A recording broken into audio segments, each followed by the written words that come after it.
കേരളത്തിന്റെ മുഖ്യമന്ത്രിയാണ്. അദ്ദേഹത്തിന്റെ കഴിവുകൊണ്ടാണ് ഇത്രയും സീറ്റ് ലഭിച്ചത്. അല്ല, 2021 അദ്ദേഹം ഈ പദവി ഏറ്റെടുക്കുമ്പോൾ കേരളത്തിലെ കോൺഗ്രസിന്റെ അവസ്ഥ എന്താണെന്ന് നമുക്കറിയാം.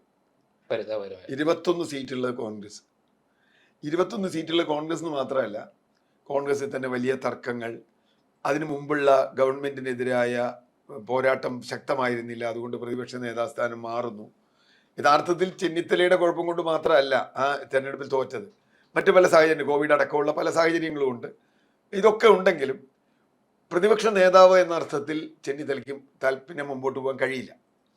ആ ഒരു ഘട്ടത്തിലാണ് സതീശനിൽ വരുന്നത്. ഞാൻ സതീശനിൽ കാണുന്ന ഒരു പ്രധാന മാറ്റം കോൺഗ്രസിൽ മറ്റ് നേതാക്കളിൽ നിന്ന് വ്യത്യാസമായി. ഒരു പുതിയ ജനറേഷനോട് കമ്മ്യൂണിക്കേറ്റ് ചെയ്യാൻ സതീശന് കഴിയുന്നുണ്ടെന്നുള്ളതാണ്.